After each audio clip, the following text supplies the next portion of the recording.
Hello, once again, welcome to another edition of the I'm Always Right Sports Podcast. I am your host, as always, the mouth of Michigan, Rob Van Dyke, and with me, as always, my co-host, the Merkzone, Mike Merkel. I'm right here. And, of course, the lovely, the brain, Emily Merkel. Hello, hello. How are we doing today, guys? Good. All right, guys, episode 16. We have so many things to go over.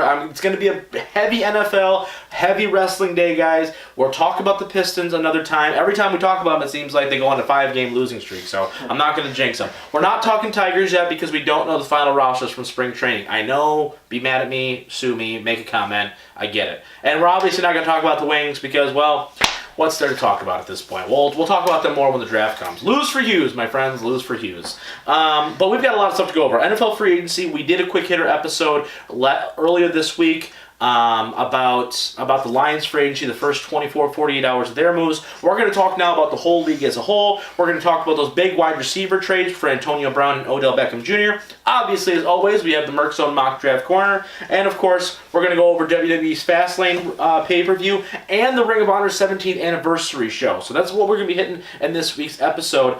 Guys, let's jump right into it. NFL free agency, lots of money being thrown around here. Lots of teams making a lot of big moves here in the first wave. This is kind of like the end now of the first big wave, right? After that, it's going to die down. We'll see some sporadic signings, but nothing super, groundbreaking, I guess is the best way of putting that, until probably after the draft.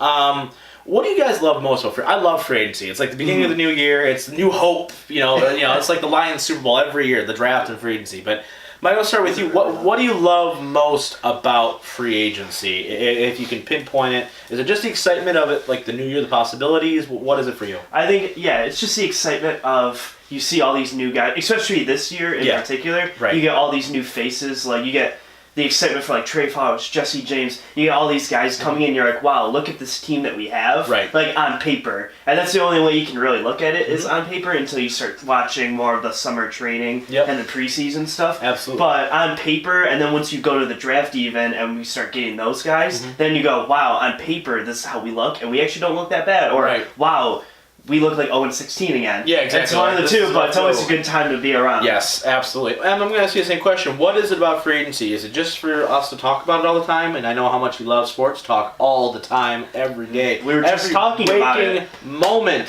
of your day is about sports. Or, just tell me just generically, what do you like about it? Is it just that because I'm in a better mood most of the time? Is when the Lions sign somebody I want? Well, you're either in a better mood or you're in a worse mood. So Good point. Good point. Depending on the season, right? I think it's exciting. It's fun to see people, get moved around and try to figure out like what this one person is going to do, how it's going to impact the team, and the rest of the league in some regards, right? Yeah, like, especially if they're going, from one team where they're a key player to another team. Yeah. And so it's fun in that regard. I will say sometimes I look forward to the end of free agency. Ouch. Wow. Ouch. That's hurtful. I felt that a little bit. I'm sure our viewers are excited for us to talk about something other than football all the time at one point too. That's where you're wrong. That's why you're not hosting this show. All right? We know what you want. We know. All right, but keeping on topic though, a lot of guys, moved around like Em said. A lot of teams made a lot of splash moves. A lot of big names that we never really thought would be on a different team now all of a sudden are going to be in different uniforms coming in the fall. Em, I'm going to start with you. Give me a team that you think dramatically improved over. I'm not talking Super Bowl because you don't win championships in March, but give me a team that you think definitely was like, wow, they made several key acquisitions where you're like, okay, like that you can see kind of a vision forming there for a specific team. I don't know about the most improved, but the one I most care about. I feel like the Lions made some good decisions. Yeah. I was proud. It's nice when the hometown boys make good decisions. Trey Flowers, Justin Coleman, Jesse James. Yep. Some pretty big names. People some of them we were thinking might come to the Lions. Good decisions. So I think that hopefully improved their game. Hopefully with a good draft and a few more free agency things that'll maybe push us to the point where we win a playoff game.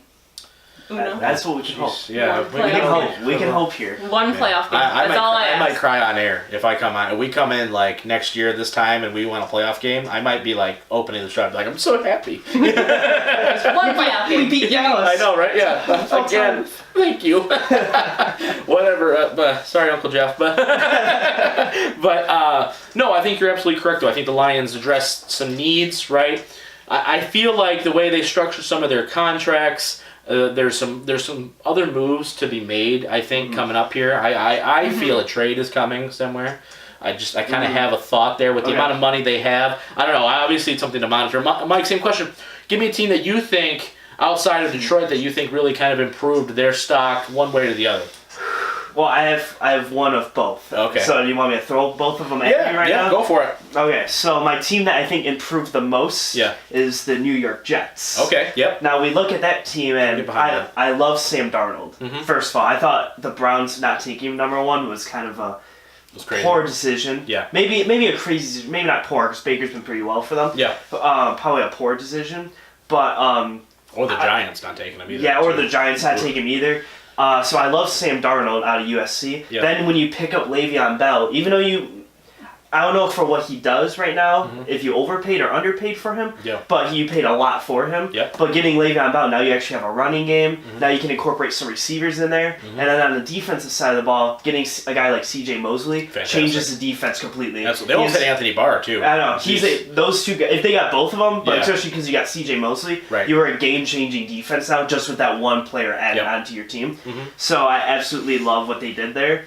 On the flip side, I actually absolutely hated what the New York Giants did in this time.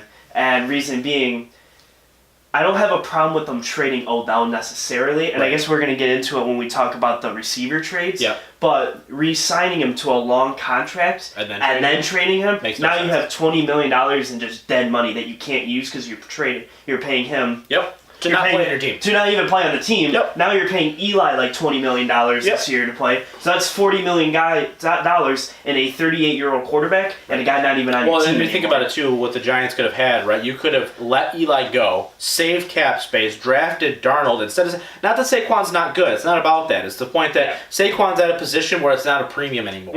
You don't need a 3-down running back to be successful. You don't really. Even if you wanted to though, you can get rid of Eli to have a backup. You could have got some guy. Even though you were bad last year, you could have got rid of Eli. At least there was a plan. Yeah, at least there would be a plan. You draft someone this year, but there's no plan for that team. Yeah, I like what the Jets did. I thought if Anthony Barr thing that kind of fell through obviously on them, but as a team that's always been kind of rebuilding and has had a lot of cap space, I think they did a hell of a job. Another team that I thought really addressed some needs were the Raiders. I know they've been getting a lot of flack. They traded Khalil Mack, traded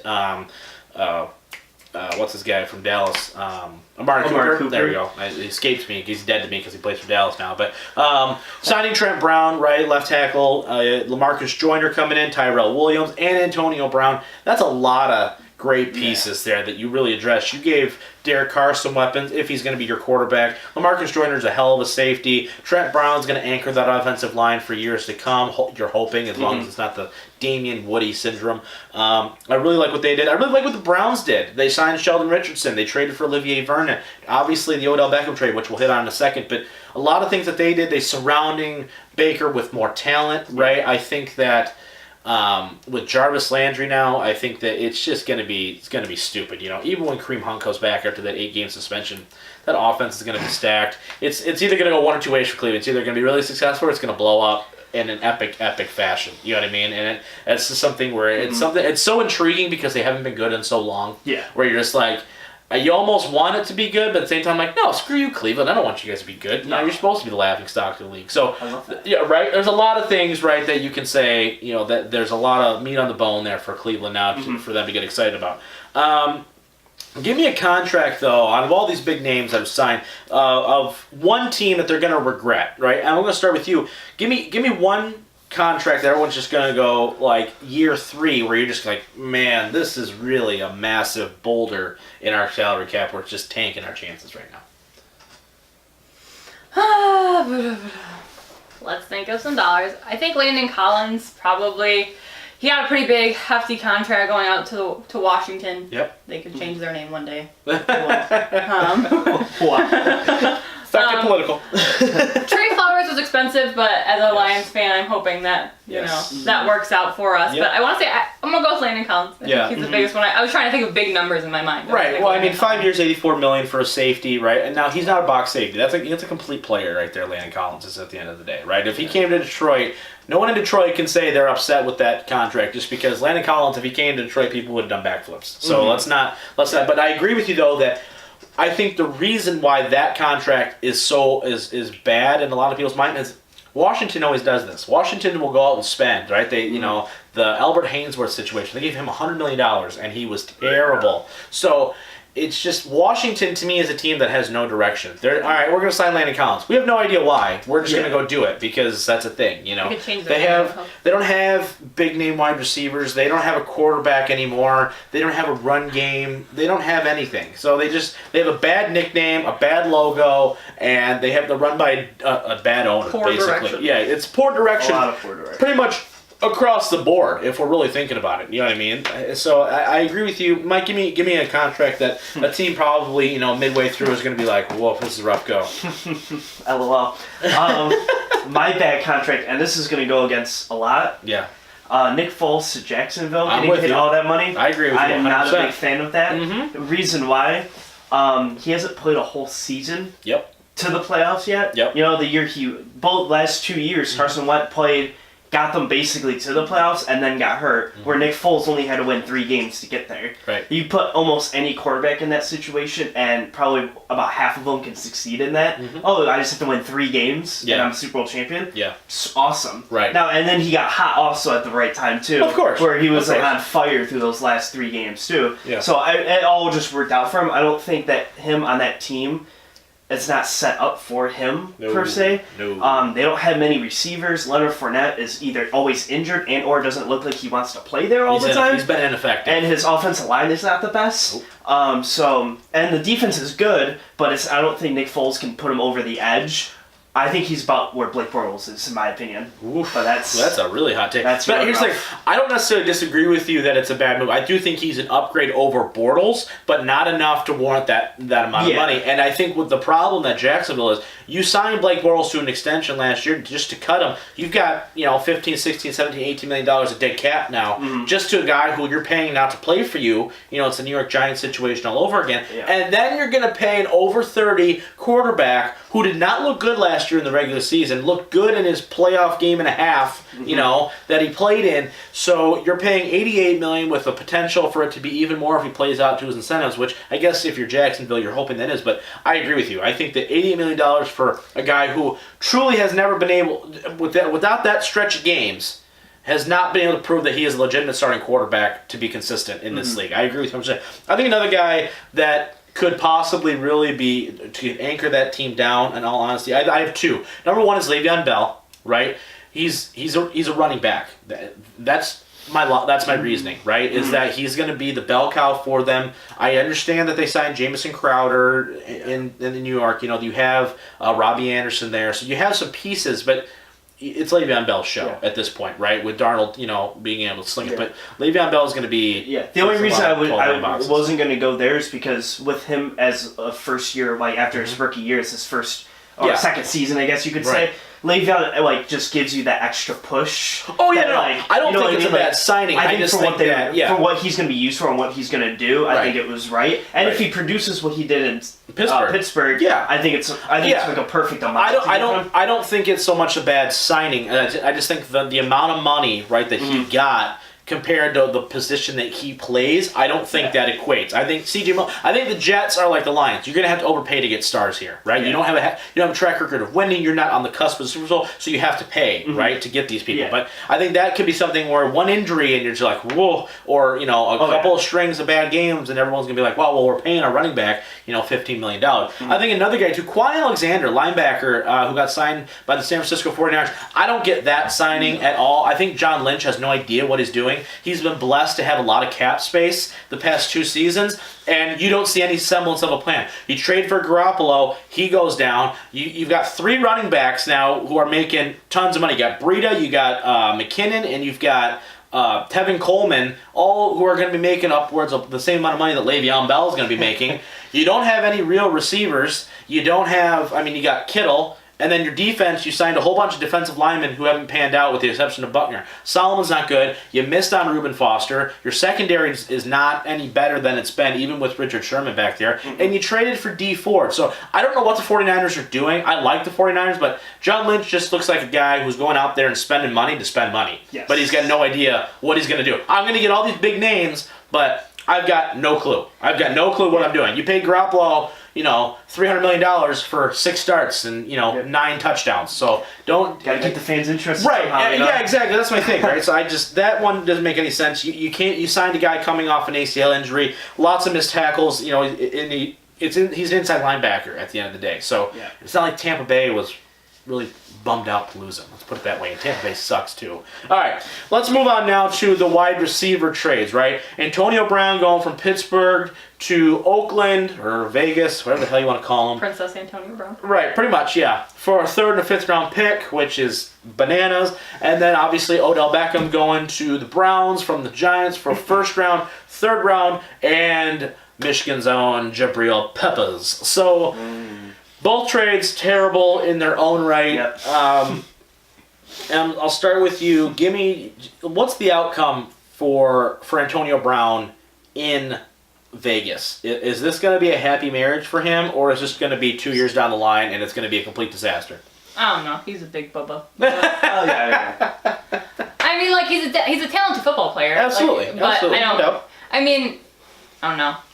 I'm just curious to see how his attitude and desire to be a team player plays out over the long run. Well, he got paid again too, so maybe he might be okay for a couple years. You got if you're getting $30 million a year, I think I'd be. Yeah. I mean, maybe. I don't know. It could work. It might not. With him, it's more of an attitude thing than a skill thing. Yeah. Oh, absolutely. Like maintaining, absolutely. A focus. But he did get paid, so. Right.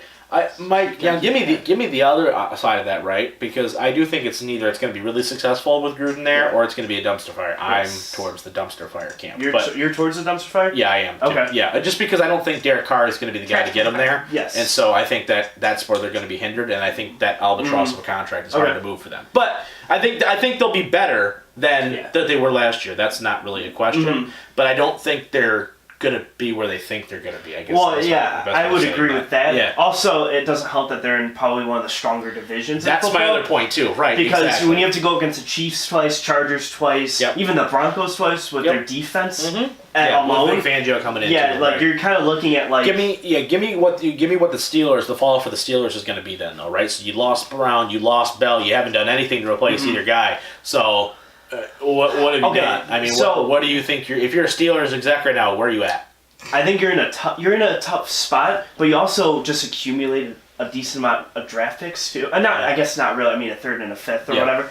But I think they're good at drafting. They're one of the better draft teams. Like you found a guy like Juju Smith. Yeah, I agree. I think they were more okay getting rid of Antonio Brown because they had Juju there. Yeah, they have Connor too, and they have Connor, so they had these guys that were like Connor played amazing last year too when Le'Veon was out. Yep. So you have these guys that are like, hey, they can play almost as well, and we're paying them less than these big name guys. If they can keep drafting well. They don't even have to spend a lot in free agency because of how good they are at that. So I don't think they're going to hinder too much. I actually have a very hot take on this. Okay. But we're going to save it for a little bit later. Oh, a little bit later. Oh, yes. Okay. Well, all right. Now, obviously, Odell Beckham, right? 1st, 3rd, and Jabril Peppers for ODB. But same question. The Browns now have Jarvis Landry, have Baker, have Odell, have Nick Chubb, have Kareem Hunt, all on that offense now, right? And David Njoku at tight end. So... They look like they're going to make a run. Do they make a run? Is this going to be beneficial for them? Right? ODB said he already wants a new contract. So, for me, it's like, is there enough balls? You seem like you want to chomp at the bit. You want to flip roles for this one? Kind of. Okay. This is where my hot take comes in. Hold tight now. Hold tight. I'll ask you about the dumpster fire that is the New York Giants here in 5 seconds. All right, Mike. All right, go ahead, Mike. What's the outcome for the Cleveland Browns? I don't even think they make the playoffs next year. What? No, come on. No. Are you serious? I'm 100% serious. With everything that Baltimore lost, and Pittsburgh has one receiver on the roster right now, at least it feels like it, and I think this whole thing is going to blow up for the Browns more than it's going to help. Really? I don't know what the inkling... Actually, for one, I don't think their defense No. Their D line got good. Their secondary's but their beat up. secondary's I beat agree up, with that. and their linebackers aren't even. Nope. That, like Jamie Collins, you still got there. And No, he's gone too. They he is gone. So they have, they literally they have nothing in the far 2 levels. I agree with you. So if you can just like from an analytical, if you quick pass everything, you're gonna take the D line out of the game, and then what do you like? If you play the Patriots, what are you gonna do? They're just gonna dink and dunk you, and you have nothing to stop them. Absolutely, there. no doubt. Now you have the advantage of the offense of being so good, but at the same time, as we see in football, though, offenses don't get you very far. Right. You know what I mean? Like, it's very rare that the number 1 offense wins the championship. Exactly. So, I mean, I actually like Baltimore's chances at winning. Really? Of all the teams you could have picked in the division, they lost everybody. They're a very solid defense, though, always. Oh, yeah. So, like... For sure. Earl Thomas going to Baltimore. Yep. Yeah. Earl Thomas I think that will make that Well, it's clearly an upgrade over Eric Yeah. Weddle. I mean, so, I have that inkling that somehow Lamar's going to find a way Possibly. to run this team. Because they had troubles against some teams, but through the regular season, they didn't have much struggles at all since he came in. I think they were at 6-1 since he started. If Lamar can really understand how to pass efficiently at this level, I think that I agree with you with the amount of athleticism he has. If he doesn't get hurt, his read option and his ability to move out of the pocket, no one's going to be able to contain him enough. I don't think I think he's going to win games basically running for 200 yards and throwing for 50. That's okay. Kind of thing. Yeah. Not turning the ball over because and then if you have a good defense, you maintain clock. I agree. I don't necessarily disagree with that, but the only problem with the Browns, I feel like, is there's not enough balls to go around there, too. Those are a lot of volatile personalities, and I don't think Freddie Kitchens is the answer at head coach either. Like, we've seen it, like, even with the Rams, right? The Sean McVay thing, you're going to really see how good the Rams and Jared Goff are this year. Yes. Because now you're in year 3 of this experiment. First year, wow, look at Sean McVay. Second year, okay, they had this super team. Third year, okay, how many times are you going to reinvent the wheel? Yeah. You know what I mean? So I think that's going to be a similar situation for Cleveland and the Baker, Freddie Kitchens combination. You had Odell complaining the whole time in New York about not getting the ball enough, and now you got Jarvis over here, and you got 2 great running backs. And Njoku, too. Yeah, how many times are you going to throw the ball to Odell? And then Jarvis is going to be like, hey, what about me? And all these guys are going to... I think it's just going to be... a lot of money, too. I think it's just going to start going down. Even their offensive line got worse because they had to trade their guard, their best player, to get Olivia Vernon. Yep. So... I just don't see it working out to me. Maybe I'm completely wrong, but that's my hot take for today. I'm very excited about that. All right, give me then the status of the Giants and their outcome, right? Like you said, they got an additional first-round pick. They got a back-end third-rounder and Jabril Peppers, which, meh. But at the same time, they've cleared Odell after the season, right? He'll be gone. I mean, give me your thoughts. If you're the Giants executive... I mean, are you happy with this? What is your plan going in? Are you just going to hand the ball off to Saquon Barkley 45 times and hope he breaks 3 runs for touchdowns? That might actually be their plan. I'm not saying it's a good one. I'm just saying that sounds like what we're getting to. Yeah. I don't know what's in the water over there in New York and what's happening up there. That's a little bit. I don't want any of it, by the way. Yeah, exactly. No New York water. No, I don't necessarily think it's a great... From a financial perspective, I'm never a fan of having an asset on your books that you're not using. Right. So Absolutely. It's just like a really goofy thing. I don't know if they're trying to like do some odd rebuilding effort by... what's weird, right? Like, is that it feels like a rebuild, but they say they're not rebuilding. I feel like they realized that they wanted to rebuild really late. Because if they would have known last year if they wanted to rebuild, they could have got Landon Collins out and got stuff back for him. Yeah. You wouldn't have re-signed Odell, and after this year, you would. I really think Janoris Jenkins is gonna get traded, and I kind of hope it's here. Maybe he's gonna whisper on the microphone for that one, but that's a possibility. But I think they're just gonna try to run with Saquon all year because they did trade for the guard. Kill that young man. So unfortunately, exactly. He's going to die there, but sorry, Saquon. We like. Yeah, it is what it is. You're at Penn State. Maybe they're just gonna try to suck so bad they get the number 1 overall pick and take whatever quarterback that they hope. As long as Trevor Lawrence isn't in the draft, I'm fine with that. I don't think he can be, right? He's only he's got 1 more year anyway. That's where whatever. That's a 3 year down the road. We'll see you back here in 3 years for that episode. But all right, guys, that's gonna be it for part 1 of episode 16. Coming back out of the break, we got the Merkzone Mock Draft, we got Fastland, we got Ring of Honor 17th anniversary show. All of that and some more great analysis coming your way for part 2. Stick around. Hey guys, this is Emily the Brain, just popping in to remind you, in case we haven't said it enough yet, that we are now live on Spotify, iTunes, Google Play, and a ton of other streaming services. So anywhere you find your usual podcast, you should be able to find us. Please check it out and give it a listen. All right, welcome back to part 2 of episode 16 of the I'm Always Right Sports podcast. Let's jump right into it. The Merkzone Mock Draft. We do it every single week leading up to the NFL draft every year. It's a tradition here on the I'm Always Right Sports podcast. All right, Mike. Once again, give me your mock draft. Give me whoever it is. While you're getting that up, though, I do want to address one of the mock drafts that we saw earlier in the week by CBS Sports, where it had the Lions trading up to get Dwayne Haskins. Now, I'm not going to go into a 35-minute rant. We don't got that kind of time. But here's what I will say. If you are a Lions fan and you really think about what that means, you take a quarterback within the top 10, knowing that you have Matthew Stafford. No, you cannot get rid of Matthew Stafford for the next 2 seasons, right?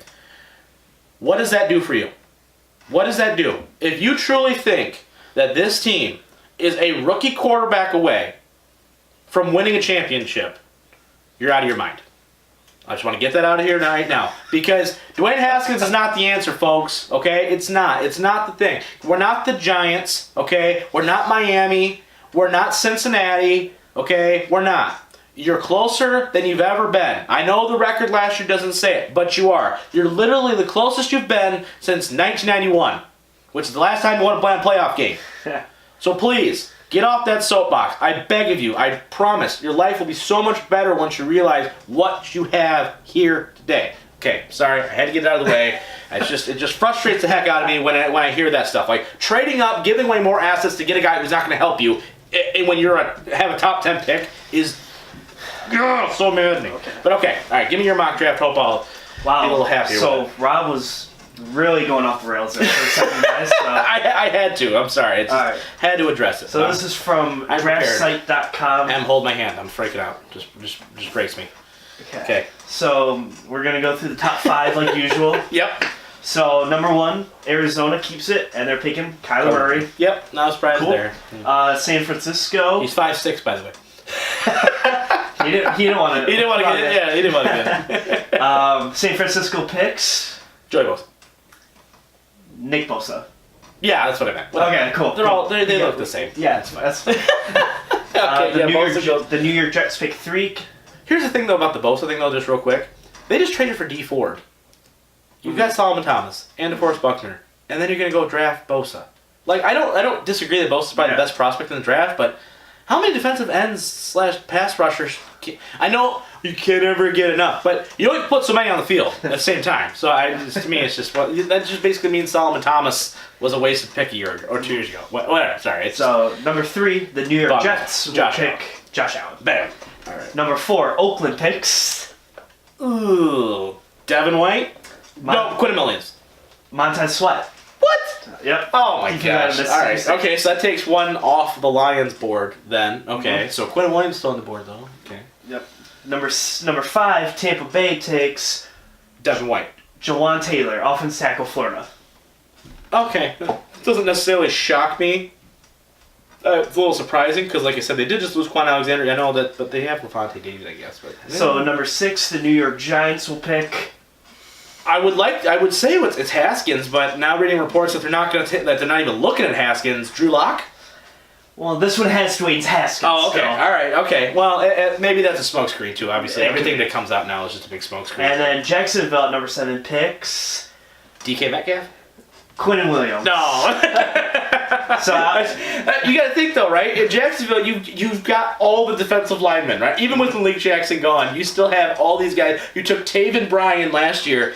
Nope, you're going to take defense, right? Your offense is terrible. You just signed Nick Foles a big contract. No, we're not going to give him weapons. Why would we do that? No. We can't run the ball or throw. It's great. So now we're at number 8. All right, so Devin keeps their pick. Okay, Devin White's still on the board. Greedy Williams is still on the board. Just drawing on the Emily cynicism here. And I'm going to go, I guess go Devin White because they're going to be stupid about it. You are wrong. I'm wrong? Ed Oliver. Okay, I'm okay with that. That makes me feel a little bit better because if Oliver goes there, that means he can play inside, plays outside. Mm-hmm. You're basically embracing the fact that okay, the defensive line is going to create pressure. We're going to run man-to-man coverage, and we're really going to beat people up. It's really what the hope is at that point. Yep. So I'm not upset about that pick. I'm a little shocked at that pick, but at the same time, I don't think that's out of the realm of possibility at all. Really, at all. Okay, give me... So, like, big name guys. Yeah. Rashawn Gary goes to Cincinnati at 11. Really, no quarterback, huh? DK Metcalf goes to Washington at 15. That's a great signing for them. That's a great pick. If he goes at 15, that's value. TJ Hawkinson goes to Seattle at 21. That's a Seattle pick all day. Right before that, Greedy Williams goes to Pittsburgh at 20. Not shocking at all. They took Artie Burns in the first round a couple years ago out of Miami, and everyone scratched their head. He's a starter now. And Dexter Lawrence goes to the Chargers at 28. Okay. Well, who did Green Bay take? They take Jonah Williams, offensive tackle out of Alabama. Wow, okay. Really beefing up the O-line then, huh? Mm-hmm. Okay. So that's that first round. How you feeling? I'm okay so far, right? Okay. I mean, like, because we have some sort of, free agency, the first big period that's going to happen, I wasn't really necessarily, I was not expecting a pass rusher, but I wouldn't be upset if they really feel like Ed Oliver's going to be an all-pro, then I'm not upset about it. So, going into the second round, a bigger name guy, Denver, picks Devin Bush out of Michigan at 41, 2 picks before us. Okay. We got Penn State corner, round 2? No. All right. We're actually breaking the norm. But we do pick a corner. Oh. We're picking Trayvon Mullen out of Clemson. He's 6'1", 190. Okay. Yeah. Really, I'm surprised that they went away from the Penn State guy on that one. Now, here's where I want to ask you a question. Yeah. Because, a big name guy that you love hasn't been taken yet. Paris Campbell? Yeah. He has not been taken yet. Ooh, boy. But I will tell you, he does get picked later in the second round. Ooh. Okay. Well, if they really liked him, then I'd be all for them trading back up. However, if you're doing that, you're going to you got to give up your third this year and probably, I wouldn't say your second next year because that's quite a bit, but depending on where you're moving, because you have to move a lot of spots at that point.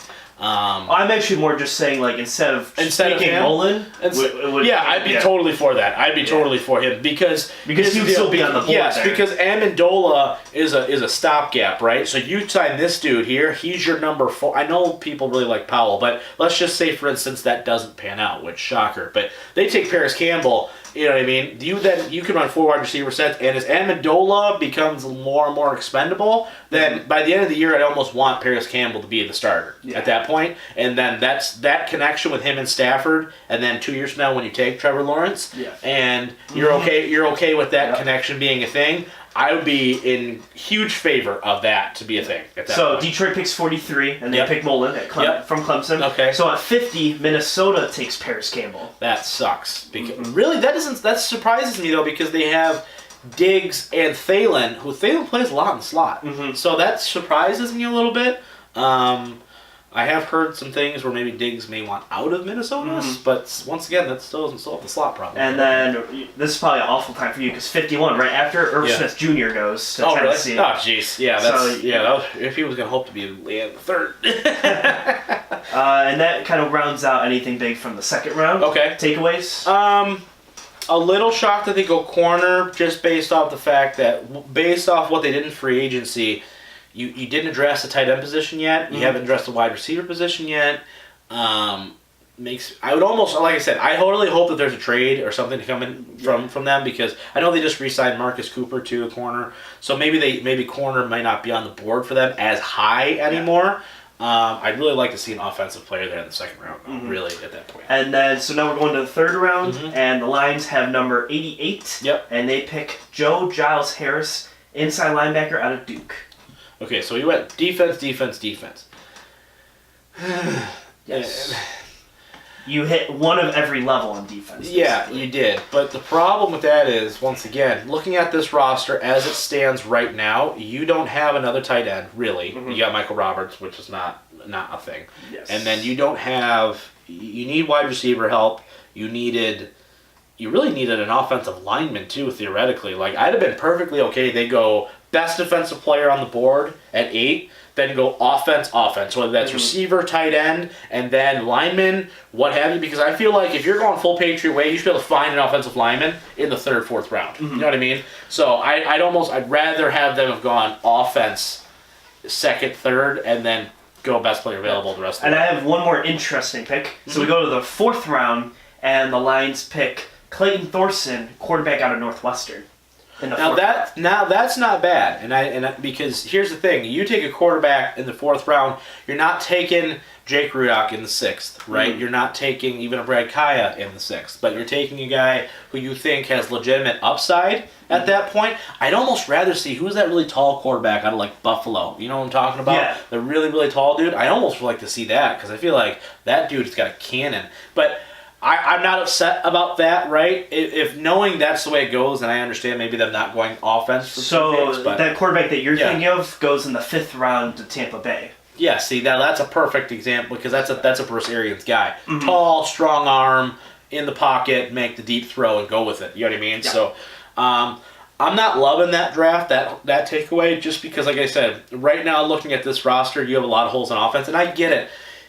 People say they want to play like Seattle, whatever, that's fine, but you're still going to have playmakers at the end of the day, and you need to have depth and round out your positions. Jesse James is going to be a great addition to this team, but he's not truly a tight end 1. He's not. He's a tight end 1B is what he is, really, at the end of the day. So you need some people behind that. You need another wide receiver. To me, like I said, there's other positions and an offensive lineman, too, so I feel like that you could have use those assets a little bit better compared to where your defense is at right now. Like if you're looking at a Madden score, like your defense is like an 88 and then your offense is like an 82 right now, if we were looking at it from that perspective. So I feel like you address those needs on offense, really round out your team, give Stafford the best chance to succeed the next 2-3 years, and let's go, man. Let's go make a run. You know what I mean? But like I said, not terrible, but I feel like you can get better. I think you can get better value there from my opinion. Any thoughts on that mock draft at all? Anything at all? I know you were super riveted that entire time, but it was wonderful. Yeah, you're good ready. job, Lee. You're ready for the draft to be over. I know it's okay. All right, let's shift now from the NFL for a minute, and let's go to the squared circle. Fastlane just happened last weekend. It was a show, if we're gonna call it that. Might have been one. Right, may have been one, right? Just give me first off thoughts on the show as a whole. Anything that stuck out to you? I know Ween's got some hot takes, I'm sure, brewing in his mind already, but anything in particular that stood out to you about Fastlane? No.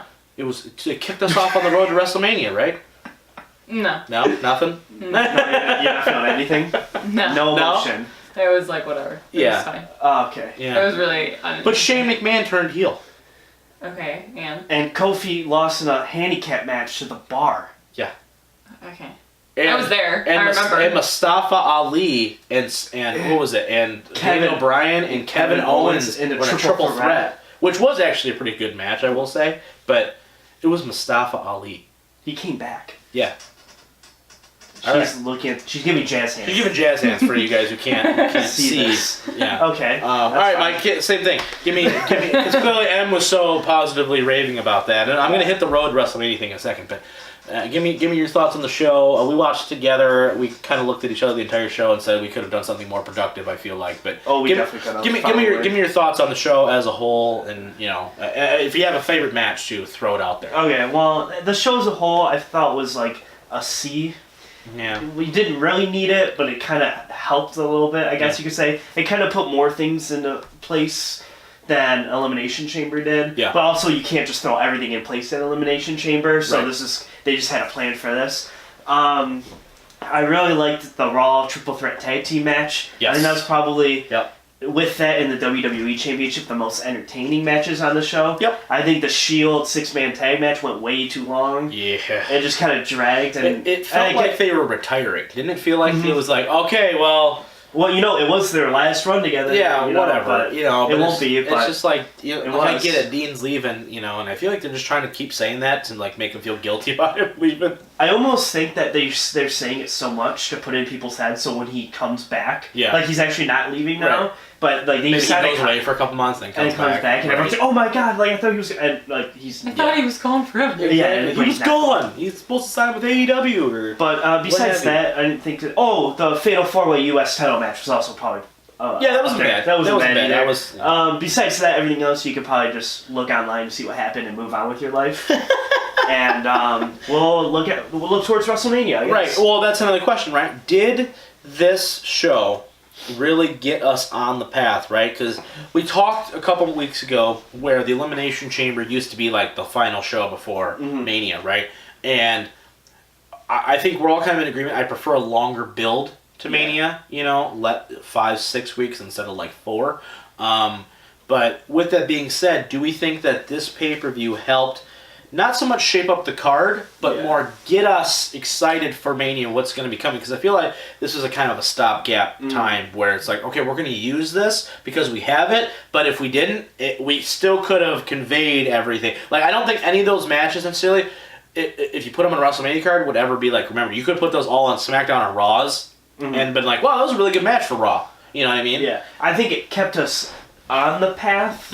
It's not like a kickstart, though. Yeah. But the Royal Rumble's the kickstart. Right. But, like, I feel like we were very off a little bit, and then Fastland was like, no. Get back on a little bit. And I think that's what this show did, kind of, was, like, the heel turn with Shane, and then, some of these title matches. Even though nothing really changed or really happened on the show. Right. Now I'm looking at the card.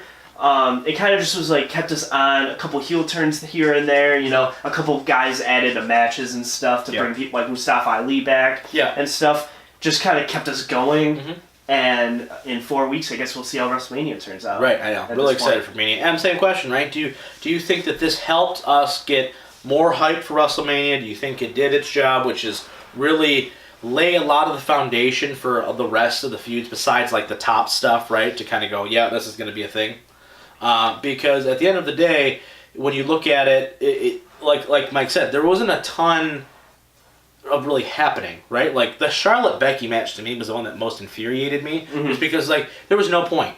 There was 0 points to that match. If you're just going to end it in a DQ, that's like a couple, like this is about 10 years ago now, the No Way Out match between Randy Orton and Cena, where Cena cashed and he just slaps the ref. Yeah. And I'm like, that was like the worst cop-out thing ever. It was just annoying. It wasn't even didn't even get heat on Orton. It was just stupid, right? So, and question for you, are we on the road to WrestleMania officially? Where like, are we starting to get excited? Or would you be feeling the exact same way without Fastland? Yes. I would feel the same. I'll say that was 2 questions. I need you to tell me which one. Without okay. I mean, yes and yes. Yeah. I like wrestling, but I nailed it. didn't really. The first WrestleMania I ever watched with you. Yeah. Was horrid. Yeah. Well. It was a small disaster. Last year's was okay. Yeah. So I'm excited in the fact that maybe this WrestleMania will be. Yeah, we get a really good one every about 8 to 10 years. Actually, a big point to make here, though. Yeah. Ow. I'm feeling myself. I hate myself. Yeah. So maybe if we just take Fastlane out, Elimination Chamber by itself this year in particular, do you think, if we would have just said Elimination Chamber to WrestleMania, would that have been better, or do we need a Fastlane, do you think?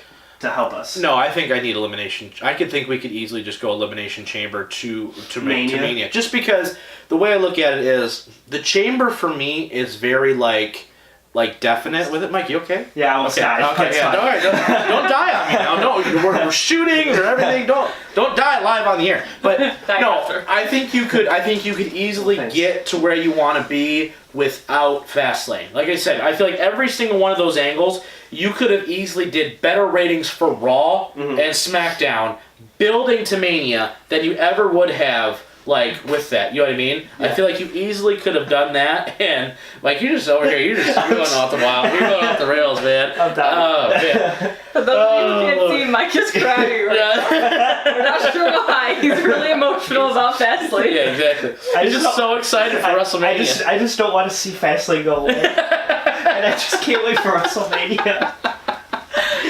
I just want Kofi to win. This is crazy. Oh, Lord. We should submit this to him. Show him, like, hey, you get a biggest fan right here. Kofi, I'm here for you. Oh, boy, we're going off the rails. Okay. All right, let's move on from Fastlane. It was what it was. Like I said, I think you could have done better ratings for your weekly shows, and I don't think anybody would have really missed a beat. All right, let's shift now from the WWE though, Mania, to Ring of Honor. Ring of Honor had its 17th anniversary show this past weekend, and it's a mixed bag for me, right? Mm-hmm. I really want to talk specifically about the main event, which was in the middle of the show. It was weird.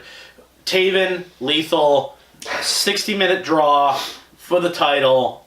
They've been building to this. This has been the hottest feud in Ring of Honor now since pretty much the beginning of the year, and even before that, really. Yeah. They've been really setting Taven up, I feel like, for a world title run here, which, in my opinion, is about time. However, as big a Taven fan as I am, and Jay Lethal, this match, to me, did not hit the mark for me. Because, here's why, though. It's not so much it was a 60-minute draw, which at the time I was a little PO'd about, but seeing where they're going to go with the triple threat, with the ladder match with Marty, right, I get it.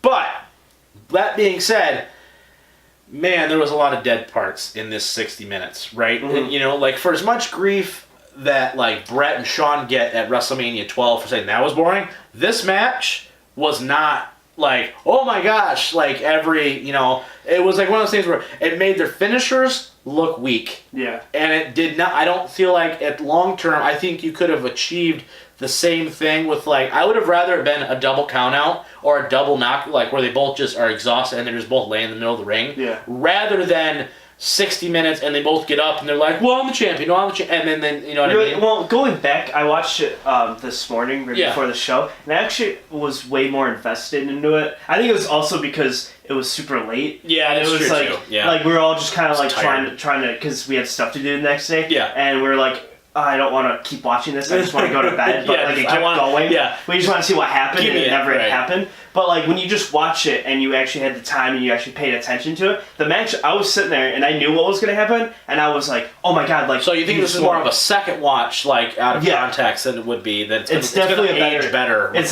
definitely a better second watch than a first. Even if the first watch was at like 6 instead of at 11 o'clock at night. No kidding. It would have been a better watch, I think. But I think it was just how we were feeling that day, because when I went back to watch it, I was like on the edge of my seat almost the whole time. Really? Not the whole time. Yeah. There were definitely a lot of dead moments. Yeah. You can't compare it to like Kenny Okada. No. Like, You can't expect them to go balls to the wall the entire time. Yeah, but like I was quite invested through I would say about 40 minutes of the match. All right, and question for you, right? How did you think of the match? I know you were kind of in and out of your NCIS watching phase there that you were, but you could I could see you looking back and forth, you know. You paused it a couple times. At the end of the day, you are drawn to it like the rest of us are. You can admit it that you're not, but you are. No, I like wrestling. But that's the second time you said that now. I know, but I feel like you're trying to make it sound like I don't like wrestling. No, I'm not saying you don't like wrestling. I just think that you have a very low patience level for shenanigans. Yeah, I don't like shenanigans. Which is why I originally I at times am a larger Ring of Honor fan than I am a WWE fan, because WWE tends to be more shenanigan-y. Yeah. But I felt like the 17th anniversary show was a little shenanigan-y. Yeah. And I was like, do I watch Abby Shudo or do I watch the shenanigans? Well, and that's the thing. I multitask. Yeah. Well, for me, like I said, that hour-long match was killer for me. But I also am a big baby and I like to be in bed by like 9:30. Right. I think putting it in the middle of the show like that was weird too. I thought it was just kind of like, that's why I didn't think that they were going to go that way, because like, okay, it's going to be something. I thought maybe be a shorter match and then they do something at the end of the night. Something weird, right? It was a very weird way they set it up. It was timed poorly, the whole pay-per-view as a whole. You know, like I missed half the card. I went home. I went to bed. Yeah, I mean, I had to watch the rest of it the day after. I want to say that they planned on having more happen after. I think the crowd was actually invested into it the first 30. Yeah. And then I think they were changing on the fly. They were like, let's add to this. Yeah, it felt weird. And then they just kept adding to it. Yeah. Because then like the 35-minute mark is when TKO and Vinny came out. And then you think that's gonna be it. Yeah, then you scrap that match. And then 5 minutes after that, Jonathan Gresham comes out, and then they scrap that match, and you're like, we're just gonna scrap these 2 matches, and we're gonna have this go 60 instead of just having the 3 matches. Yeah, I think they were like adding on the fly. It felt like. Right. Yeah, it was weird to me. It was just one of those things where I was like, I don't know. And also, what's happening. It's not a no DQ match, but we got tables, we got ladders, we had chairs. It was a whole. Oh my! Yeah, come on. like I said, it was finishers galore. Now, I'm not one of these, I'm not an old wrestling veteran, so I'm not going to say in the old day is this. But at the same time, though, if you hit your finisher more than 3 times in a match and they're still kicking out, like, I get it, it's for the world title, I understand. But let's add a little bit of legitimacy to their finish, because if Jay Lethal hits the lethal injection, most of the time that should be it. Second time, definitely should. Third time, he's dead, if we're looking at it. You know what I mean? You just injected him. Yeah, exactly. But it's like you didn't get a full dose almost. Like, come on. So I did have a small issue with that, and just the way, like I said, I give them credit. They went 60 minutes. That's hard to do. The amount of endurance that they had to go to, the amount of planning. They really did push each other to the limit. I think every time Taven and Lethal get in the ring together, I think great things happen. Mm-hmm. Whether it's for the TV title, for the world title, they've had great feuds throughout the years. I'm really invested in the Supercard show now. We're obviously going to cover that in great detail when that happens. Mm-hmm. That's going to be it, guys, for episode 16. Now, please be aware that we're probably going to be dropping another quick hitter episode for March Madness. We're going to be doing some bracketology with the Merkzone over here, and possibly Em might join us for that quick hitter if we can pay her enough money. Her contract. Based on colors. There you go. So, but yeah, definitely going to be hitting some bracketology coming up here in the next couple days, so please be on the lookout for that. If you missed any of our episodes, we are on SoundCloud, we're on iTunes, we're on podcast, we're on Spotify, we're on Podcast Addict, we're on all of our favorite streaming sites. Once again, are we doing bracketology already? You guys doing this stuff? No, I'm over here promoting the show. Her favorite color is maroon.